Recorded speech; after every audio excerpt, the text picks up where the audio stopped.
Ore pelo seu casamento. 11º dia. Se você está vivendo um momento ruim, pensando em desistir do seu casamento, da sua família, do seu filho ou filha adolescente, por favor, dê uma chance a Deus. Ele transformou água em vinho e pode fazer isso novamente. Não estou pedindo que você use uma nova estratégia ou que intensifique o seu esforço. Essa é a maneira do homem, mas não é a maneira de Deus agir. Jesus disse: Eu sou a videira verdadeira e vocês são os ramos. João 15, do 1 ao 2. Você sabe ser um ramo? Você não pode ser um ramo de si mesmo. É ele que nos faz ramos. Mas você diz: Eu estou tentando ser um ramo. Essa é a questão. Você está tentando ser o que ele disse que você já é. Deus fez de você um ramo. Seja um ramo. O ramo tem a mesma natureza da videira. Se a videira tem uma determinada cor, o ramo também terá. Se a videira é sã, o ramo também será. Tudo o que o ramo precisa fazer é permanecer conectado ao tronco da videira. Na mesma passagem, Jesus disse a respeito dos ramos: Sem mim, nada podeis fazer. Pense nisso por um momento. Se você receber essa revelação em seu coração, você aprenderá a descansar. Não estará mais tão cansado, irritado e estressado, tentando produzir algo em seu casamento que nunca conseguirá por si mesmo. Sobre a afirmação de Jesus: Sem mim, vocês não podem fazer nada. Alguns dizem: Esta é uma expressão linda, mas acho que é apenas uma afirmação poética. O que ele estava tentando dizer é o seguinte: Sem mim, vocês não podem fazer muitos milagres. Não! Jesus disse: Sem mim, vocês não podem fazer nada. Portanto, devo viver minha vida crendo que, como ramo, ele me dá força vital, saúde, sabedoria e estratégias inspiradas que vão transformar o meu casamento. Ele provê tudo. Você precisa ter essa consciência. Isso significa que você não precisa fazer mais nada? Seus problemas sempre surgem quando você quer fazer alguma coisa. Quando Jesus disse que não podemos fazer nada, ele não quis dizer que ficaríamos parados passivamente. Essa dependência é saber que ele é a fonte das ações. Por exemplo, se preciso me levantar porque tenho uma pregação para fazer, sei que mesmo ao me levantar, estou confiando nele para receber a graça de me levantar. Devo confiar nele para que a graça se manifeste. Preciso confiar que ele me dará palavras quando eu for pregar. Devo confiar nele, pois sou apenas um ramo. Não sou o originador de nada, mas apenas o canal por onde a graça flui. Você não é um reservatório, mas um cano. Deixe-me dizer isso com reverência. O Senhor se colocou em uma posição na qual ele não fará nada sem você.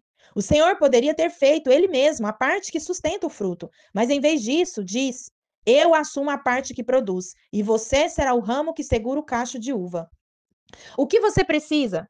Como pode a videira ser rica em seiva, em qualidade, e os ramos dessa planta serem pobres em qualidade? Não pode ser.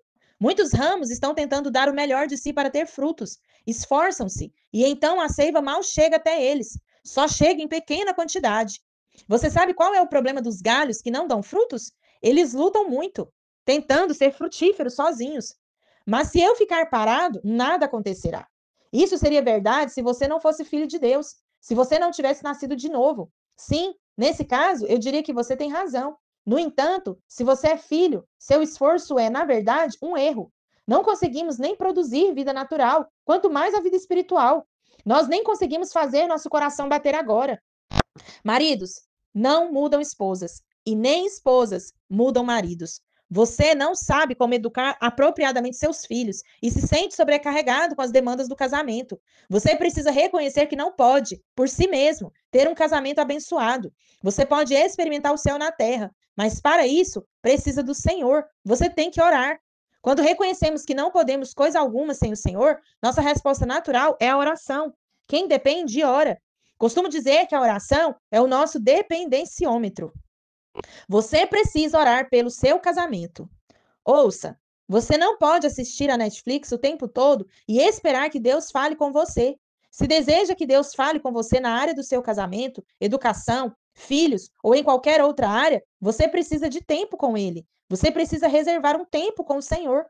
Não há problema em assistir a Netflix e programas de TV. É legítimo. Externamente está tudo bem. Mas realmente encontre tempo para ficar longe de tudo e estar com o Senhor sem interrupção. Deixe que Ele lhe mostre a obra que Ele quer fazer em sua casa. Precisamos destruir todo o engano maligno em nossa mente a respeito da oração. Muitos não oram porque se sentem acusados, incapazes de corresponder ao padrão de Deus, para terem suas orações respondidas. Pensam que se houver qualquer coisa errada em sua vida, Deus não ouvirá a sua oração. Creio que hoje você será liberto de todo o jugo do engano e terá sua vida de oração liberada. Por que orar se Deus sabe todas as coisas? Muitos dizem isso por causa do que Jesus disse. O Pai sabe o de que tendes necessidade, antes que lhe o peçais. Mateus 6:8. Mas o Senhor disse que é justamente porque o Pai sabe todas as coisas que devemos orar. O Senhor está nos motivando a orar, pois no verso seguinte ele diz: Portanto, vós orareis assim. Porém, o espírito de engano leva as pessoas a concluírem exatamente o oposto. Deus nos criou com liberdade de escolha. Logo, não podemos ser abençoados de maneira forçada. É como se o Senhor nos dissesse: Tenho todas essas bênçãos para lhe dar: saúde, salvação, sucesso, sabedoria, mas preciso de uma resposta da sua parte. Você precisa consentir, concordar em receber todas essas bênçãos. Eu não posso abençoá-lo contrariando sua liberdade de escolha. Oração nada mais é do que o coração aberto, a mente aberta e as mãos abertas para receber. Não trazemos nada para Deus, mas recebemos tudo da sua mão. Deus não pode abençoar alguém que está com a mente fechada, o coração fechado e as mãos fechadas. Não adianta dizer coisas como: se Deus quer me abençoar, ele vai me abençoar de qualquer jeito. Deus não pode fazer isso. Você precisa dar a ele liberdade para fazê-lo. Fazemos isso quando oramos. Se você quer alguma coisa, deve demonstrar isso a Deus com a boca e as mãos abertas. Não espere que as coisas de Deus aconteçam automaticamente. Ore sobre suas promessas. Em Daniel 9, lemos que o profeta Daniel entendeu, enquanto lia o livro de Jeremias, que o cativeiro de Israel deveria durar apenas 70 anos. Ele fez as contas e entendeu que já se haviam passado 70 anos. Mas ele não ficou acomodado apenas esperando que a palavra se cumprisse, ele foi orar. Deus quer que oremos pelo cumprimento de suas promessas. No primeiro ano do seu reinado, eu, Daniel, entendi pelos livros que o número de anos de que falara o Senhor ao profeta Jeremias, que haviam de durar as assolações de Jerusalém, era de 70 anos. Voltei o rosto ao Senhor Deus para buscar com oração e súplicas, com jejum, pano de saco e cinza. Daniel 9, do 2 ao 3. A oração pode nos transformar. Jesus disse para pedirmos até recebermos. Tiago diz que nada temos porque não pedimos. De onde procedem guerras e contendas que há entre vós? De onde, senão dos prazeres que militam na vossa carne? Cobiçais e nada tendes, matais e invejais, e nada podeis obter. Viveis a lutar e a fazer guerras, nada tendes, porque não pedis. Tiago 4, do 1 ao 2. Eu sei que pode parecer simplista, mas casamento em crise é casamento sem oração. Separe apenas 5 minutos todos os dias antes de dormir e ore junto com o seu cônjuge. É impressionante como 5 minutos de oração podem mudar completamente o ambiente da casa. Há um sentido bem específico em vencermos a carne pela oração. Não precisamos ter inveja de quem tem, basta pedir ao Pai que ele nos dá. Não precisamos cobiçar ou roubar, basta pedir. Não há necessidade de fazer guerra e lutar, pois o Pai tem abundância para todos. Assim, nós nos tornamos carnais quando deixamos de orar. Foi exatamente isso que o Senhor disse a Davi. Depois que ele pecou, o Senhor lhe disse: Eu te ungi rei sobre Israel, e eu te livrei das mãos de Saul. Deite a casa de teu senhor e as mulheres de teu senhor em teus braços, e também te dei a casa de Israel e de Judá. E se isto fora pouco, eu te teria acrescentado tais e tais coisas. 2 Samuel 12, do 7 ao 8. Em outras palavras, se você queria mais, por que não falou comigo? Tenho aprendido que o segredo é sempre falar com o Senhor. Se sua esposa não quer fazer sexo com você, fale com o Senhor. Se o seu marido não é como você gostaria, fale com o Senhor. Nós gostamos de falar com os homens, mas o segredo é falar com o Senhor. Veja quanto pecado e carnalidade podem ser vencidos e evitados se somente falarmos com o Senhor a respeito de nossos desejos e problemas. Rejeite todo o merecimento pessoal. Quando orar, lembre-se, porém, de que o poder da oração não está em você, mas em Cristo. Alguns pensam que se fizerem longas orações, serão ouvidos. Na verdade, o Senhor Jesus sempre fez orações curtas, mas ele sempre condenou as longas orações dos fariseus. Alguns acreditam que o poder está no volume, no tom da voz. Outros presumem que é a repetição. No entanto, precisamos nos lembrar de que não é a oração em si mesma que faz a diferença, mas aquele a quem oramos.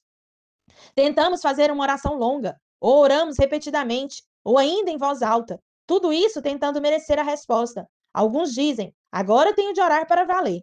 Tenho de orar com mais poder.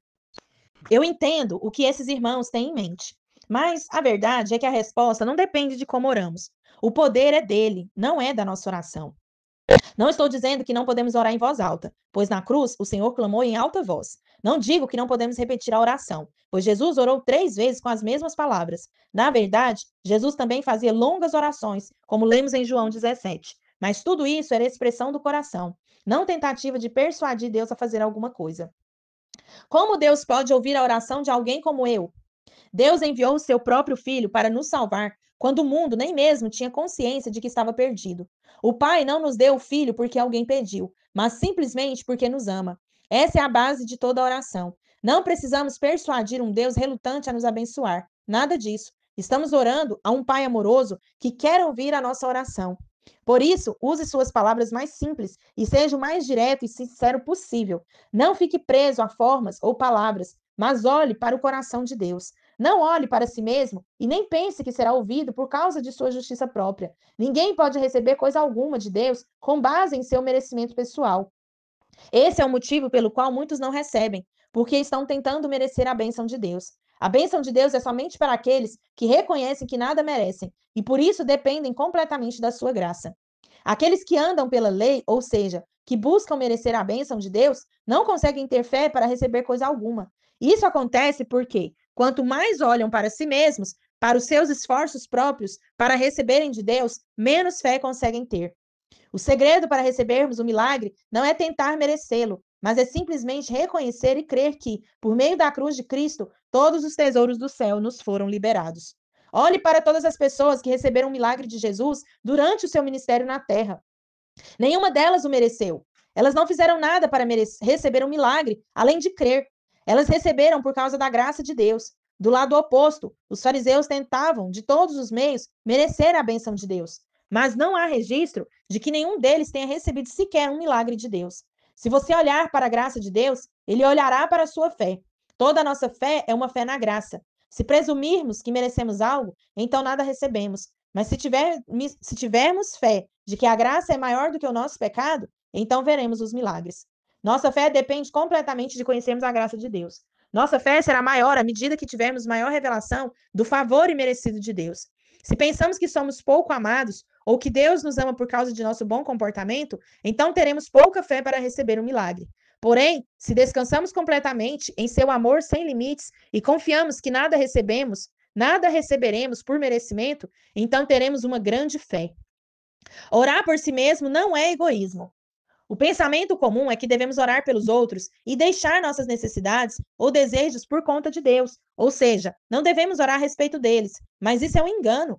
Orar por si mesmo não é um tipo de egoísmo, mas uma expressão sincera de dependência do Pai. Jabes invocou o Deus de Israel, dizendo: Ó, tomara que me abençoes e me alargues as fronteiras, que seja comigo a tua mão e me preserves do mal, de modo que não me sobrevenha aflição.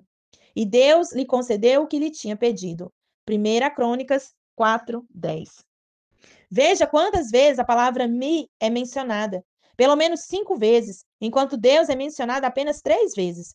No entanto, Deus ouviu a oração de Jabes, e no verso 9, disse que Jabes era o mais ilustre dos seus irmãos. A palavra ilustre aqui é cheio de honra e glória. Cabade. Uma oração curta e aparentemente tão egoísta, contudo, Deus se agradou da oração dele. Precisamos também orar a oração de Jabes. Siga a lógica do céu. Aquele que não poupou o seu próprio filho, antes por todos nos o entregou, porventura não nos dará graciosamente com ele todas as coisas? Romanos 8:32. A lógica de Deus é muito clara. Se o Pai não negou a você o seu próprio filho amado, o que mais ele poderia lhe negar agora? Se o Pai nos deu o seu próprio filho quando ninguém estava pedindo, por que agora nos negaria qualquer bênção quando estamos pedindo?